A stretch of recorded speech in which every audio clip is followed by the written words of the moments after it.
Drug നിരോധിക്കുമ്പോൾ 500 രൂപയുടെ സ്ഥാനം 2000 രൂപ ആവും. ഈ 2000 രൂപ കിട്ടാൻ പറ്റാണ്ട് വരുമ്പോൾ കൊന്നിട്ടായാലും 2000 രൂപ മേടിക്കും. അഡിക്റ്റഡ് ആയിട്ടുള്ളതായ ആൾക്കാരെ എത്രയും വേഗം അവരെ ഡീഅഡിക്റ്റ് ചെയ്യുക.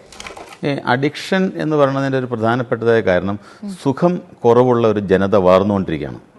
സുഖം കണ്ടെത്തുന്നത് ഒരു ഡ്രഗിലൂടെയാണ് എന്ന് ഒരു യുവതലമുറ എന്ന് ഫീൽ ചെയ്യാണ് ഇവിടെ. അപ്പോൾ അവർക്ക് ഇന്നൊരു സുഖം കിട്ടുന്നുണ്ട് എന്നാൽ ഡ്രഗ് അടിച്ചളയാം. അപ്പോൾ സുഖമില്ലാത്ത ഒരു സമൂഹം കഴിഞ്ഞ ഒരു 25 വർഷമായിട്ട് നമ്മുടെ നാട്ടിൽ വളരെയധികം വന്നുകൊണ്ടിരിക്കുകയാണ്. സുഖമില്ലാത്ത ആളുകളാണ് ഈ ഡ്രഗിൻ്റെ പിന്നാലെ പോകുന്നത്, സുഖം കിട്ടുന്നതിന് വേണ്ടിയാണ്.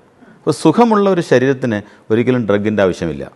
അപ്പോൾ സുഖമില്ലാത്തൊരു ജനതയെ നമ്മൾ അസുഖത്തിൽ നിന്ന് മോചനം കിട്ടുന്ന തരത്തിലൊരു പ്രിവെൻറ്റീവ് സ്റ്റൈലിലേക്ക് മാറ്റിയില്ലെങ്കിൽ ഈ ഡ്രഗിൻ്റെ ഉപയോഗം ഇനി ക്രമാതീതമായി കൂടിക്കൊണ്ടിരിക്കുള്ളൂ.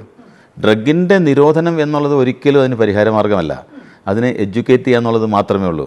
ആ എഡ്യൂക്കേറ്റ് ചെയ്തില്ലെങ്കിൽ എന്ത് പറ്റും? ഇപ്പോഴത്തെ കണ്ടീഷനിൽ എൻ്റെ ഒരു കാഴ്ചപ്പാട് പറയാന്നുണ്ടെങ്കിൽ ഇപ്പോൾ ഈ ഡ്രഗ് നിരോധനം കൂടുതൽ ആപത്തിലേക്കാണ്. അതിന് ശാസ്ത്രീയമായ തെളിവുകളിലൂടെ ശാസ്ത്രീയമായ രീതിയിലൂടെ ആക്കിയില്ല എന്നുണ്ടെങ്കിൽ അത് നമ്മൾ വളരെയധികം മരുന്നുകളുടെ സഹായത്തോട് ചെയ്യണവൻ അഡിക്ഷൻ അല്ല, പിന്നെ അവൻ ഇല്ലാതാവാണ്. അപ്പം ഞങ്ങൾ സഞ്ജീവനി ലൈഫ് കെയറിൻ്റെ ഏറ്റവും വലിയ പ്രധാനമായിട്ട് ഞങ്ങൾ കണ്ടുപിടിച്ചത് എന്താണെന്ന് വെച്ച് കഴിഞ്ഞാൽ, അല്ലെങ്കിൽ ചെയ്തുകൊണ്ടിരിക്കുന്നതെന്ന് വെച്ച് കഴിഞ്ഞാൽ, നമ്മൾ ഇവിടെ ഡി അഡിക്ഷൻ ചെയ്യുന്നത് ടോട്ടലി നോൺ ഇൻവേസീവ് ആയിട്ടുള്ളതായ ഒരു മാഗ്നറ്റിക് സ്റ്റിമുലേഷൻ മെത്തേഡിലൂടെ. നമ്മൾ മൾട്ടിപ്പിൾ സെഗ്മെൻറ്റിലൂടെ ട്രീറ്റ് ചെയ്യുമ്പോൾ യാതൊരു തരത്തിലായ ഫാർമസ്യൂട്ടിക്കൽ ഇൻ്റർവെൻഷൻ നമ്മൾ ചെയ്യുന്നില്ല, മരുന്നുകളൊന്നും കൊടുക്കുന്നില്ല.